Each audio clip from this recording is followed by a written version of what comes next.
যখন আমরা এই মিলটা স্থাপন করি, এলাকার বহুত লোক এবং ছেলে মেয়েরা এসে ভিড় করছে মিল দেখার জন্য। কি আছে এই মিলে? এখানে প্রতি 12 ঘন্টায় 1300 মণ চাল প্রোডাকশন হয়। এত চাল 12 ঘন্টায় কিভাবে সম্ভব?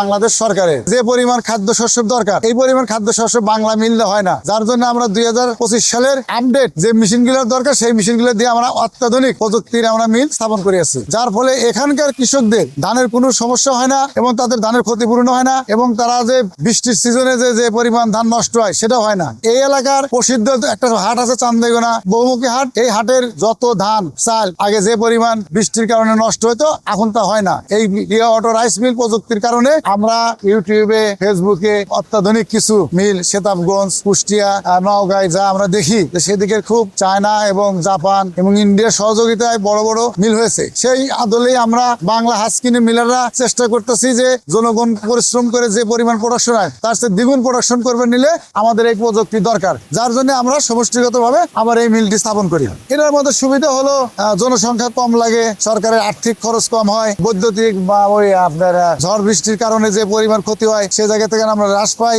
এবং দ্রুত গতি কৃষকের দ্বার প্রান্তে থেকে ধান হয় না, জনগণের মধ্যে চাল সাশ্রয়ী আমরা দিতে পারি। এটার ভিতরে পরিবেশ দূষণ করে না, এটার ভিতরে লোকা জনগণ সাশ্রয়ী কম রেটে চাল পেতে পারে। এবং এটার মধ্যে হচ্ছে যে কাঁচা ধানটা আগে মা বোনের আগে গ্রাম অঞ্চলে শুকাইতো, তারপর হাটে বিক্রি করতো, এটা সরাসরি বিক্রি করে। যার জন্য এই পরিশ্রম গুলো কৃষকদের হয় না। এটা আধুনিক হচ্ছে, আমরা ধান ঢালি পকেটে, সেই ধানটা মিশিং অটো মিশিং মাধ্যমে উপরে উঠে যায়, সেটাকে আবার হাঁড়ি জাত হয়, সেখানে অটোমেটিক ভাবে গ্যাস হয়। সেই গ্যাসটাকে আবার আমরা নির্গম করে সেই ধানটা আবার অটোমেটিক শুকায়, গ্যাসের মাধ্যমে শুকানো পরে এটা রিজার্ভ ট্যাঙ্কে দিলে আস্তে আস্তে ভাঙ্গা একদম যা বাছাই হয় চাল প্রস্তুত হয়।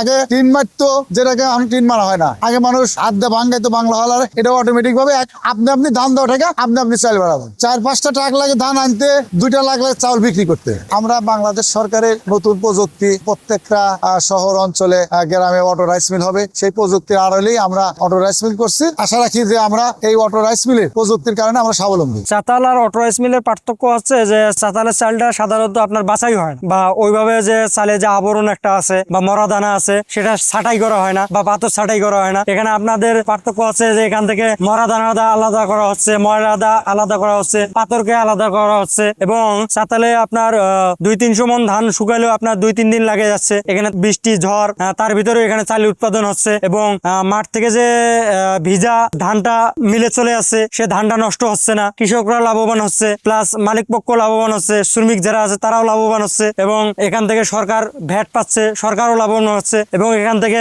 সরকারি বরাদ্দ যে চাল, গোডাউন জাত আপনার এলসি, এখান থেকে আমদানি করা হচ্ছে। ভাই আপনারা কি জানেন যে এই 1300 মণ চাল নেওয়ার জন্য কয়টা ট্রাক লাগে? 5 থেকে 6টা ট্রাক এখান থেকে চাল নিয়ে যাইতেই লাগে আর কি, এবং সবসময় 8-10টা ট্রাক এখানে লোড আনলোড থাকেই সবসময়। স্বাভাবিক, এটা আর কি আমাদের অভ্যাস হয়ে গেছে। হঠাৎ করে যে একটা দুর্ঘটনা হয় বা একটা বড় ধরনের মেশিনের যে সমস্যা হয়, যারা জানে বা তারা তো ওটা সলভ করার জন্য চেষ্টা করে, আর যারা জানে না তারা তো এখান থেকে দৌড় দিবে, এটাই স্বাভাবিক। এত বড় একটা মেশিন বা এখানে একটা সাধারণত সবার ভিতরে একটা ভয় ভীতি কাজ করে, সেটা আপনার ওই যে বয়লার যে আছে, এটা একটা সাংঘাতিক একটা মেশিন বলা চলে। সেটা কি প্রকার যে এটা ব্রাস্ট হলে মানে দুর্ঘটনা একটা ঘটে যাবে, কারো বাঁচার কোনো অপশন থাকবে না। সেক্ষেত্রে সবার ভিতরে একটা ভয় বা ভীতি কাজ করে, এবং কাজ করলেই বা কি হবে, আমাদের কর্ম এটাই বা শিখছি এটাই, এটা করে খেতে হয়।